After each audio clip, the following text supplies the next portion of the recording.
جب آپ T V پہ جاتے ہیں بتائیں کہ منسٹر کی تنخواہ کتنی ہے، پرائم منسٹر کی کتنی ہے، اسپیکر کی کتنی ہے، یہ پارلیمنٹیرین کی کتنی ہے۔ اسپیکر صاحب نے تو وہاں ایک بنا لیا بہت بڑا گھر، اور اسپیکر صاحب تو رہتے ہیں وہاں موج سے۔ تو میں سمجھتا ہوں کہ یہ جو بیٹھے ہوئے ہیں ان کی بھی حالت زار پہ رحم کریں، میں بھی ہوں، یہ تو کچھ نہیں ہے۔ جس طرح حکومت چاہ رہی ہے، جس طرح بیوروکریٹس ہے، جو مسائل ہیں پاکستان میں عام آدمی کے، ان کے لیے یہ نہ ہو تو میرا حال ہے وہ تو بیچارے مر جائیں۔ کسی کی عزت نہیں ہے، کسی کو کوئی ایکسیس نہیں ہے افسروں کے ساتھ، کوئی ٹیلی فون، ان کے ٹیلی فون نہیں سنتے اب تو، افسر ایم این اے کا ٹیلی فون نہیں سنتا۔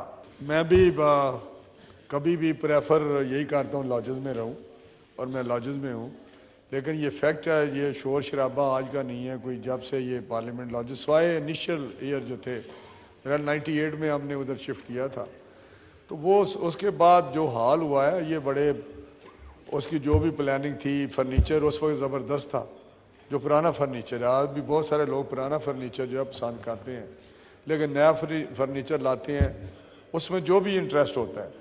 تو میں سمجھتا ہوں کہ اگر پارلیمنٹیرین کے رہنے کے لیے وہ جگہ اس قابل ہی نہیں جہاں عام آدمی رہ سکے، لیکن ہر دفعہ جو تیر چلتے ہیں یا ساری تنقید ہوتی ہے ان بیچاروں کے پھنسے ہوتے ہیں، پارلیمنٹیرین تنخواہ ان کی کچھ نہیں ہے۔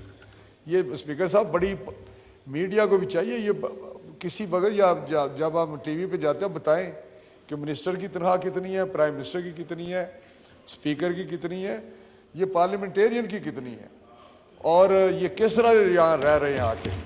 یہ تصور کرنا کہ یہ گھر سے کھائیں گے اور اپنے حلقے کی خدمت بھی کریں گے، اور یہ یہاں بھی ڈیوٹی دیں گے سارا دن بیٹھ کے، آخر کسی کا پیچھے جو ایگریکلچر ہے وہ دیکھ نہیں سکتے، کسی کا بزنس ہے وہ بھی نقصان ہو رہا ہوتا ہے۔ یہ سارے کچھ بزنس مین ہیں، کچھ ایگریکلچرسٹ ہے، کچھ جو بھی کسی کا پروفیشن ہے۔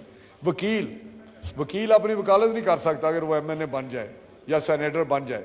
تو میں سمجھتا ہوں کہ یہ ایک جو سلسلہ چل رہا ہے، آپ اسپیکر صاحب نے تو وہاں ایک بنا لیا بہت بڑا گھر، اور اسپیکر صاحب تو رہتے ہیں وہاں موج سے۔ تو میں سمجھتا ہوں کہ ان کی بھی یہ جو بیٹھے ہوئے ہیں ان کی بھی حالت زار پہ رحم کریں، میں بھی ہوں، یہ تو کچھ نہیں ہے۔ یہاں ڈپٹی اسپیکر جو بھی ہوتا ہے، یہ وہ بھی یہ کہتے ہیں ہمارے پاس پیسے ہیں، وہ سی ڈی والے لے جاتے ہیں، لیکن جو بھی ڈپٹی اسپیکر ہوتا ہے اگر وہ لاجز میں ہے تو اس نے 2-3 دن لاجز قابو کیے ہوئے ہیں، اور وہاں پہ بہترین بنایا ہوا ہے انہوں نے۔ یہ ڈپٹی اسپیکر کے حال ہے۔ تو میں سمجھتا ہوں یہ ساری چیزیں آپ کو دیکھنی چاہیے۔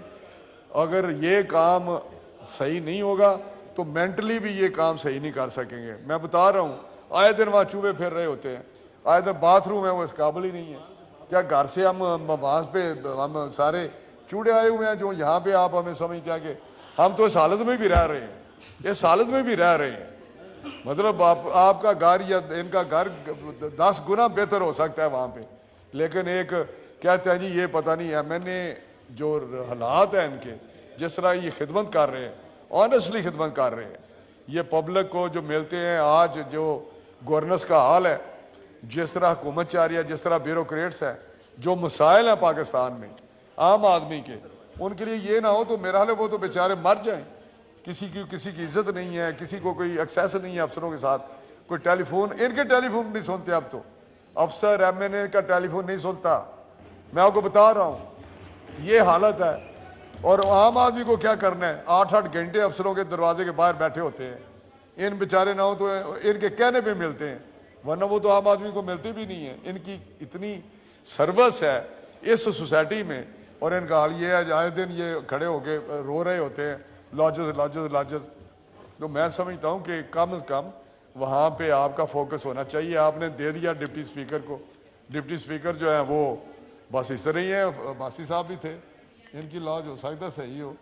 تو میں تو آئی مین کہ ڈپٹی اسپیکر صاحب ضرورت موجود ہے ہیں یہاں پہ، کوئی نہ کوئی اس کا حل نکالیں۔ زاہد درانی صاحب، زاہد درانی صاحب ہو یا کوئی صاحب بھی ہو، عباسی صاحب آپ بھی ڈپٹی اسپیکر رہے ہیں، آپ کے پاس کتنی لاجز؟ اگر ڈپٹی اسپیکر بلوچستان سے ہوتا ہے تو وہاں پہ ٹھیکیدار آ جاتے ہیں، اگر کے پی کے کو ہوتا ہے تو وہاں کے آ جاتے ہیں، اگر کوئی اور ہوتا ہے تو وہاں کے آ جاتے ہیں۔ لیکن خدا کا خوف ہونا چاہیے، آنیسٹلی جہاں کوئی بیٹھا ہے وہاں پہ خدا کا خوف کریں، کمٹمنٹ ہو، تھوڑی سی سوچ رکھیں۔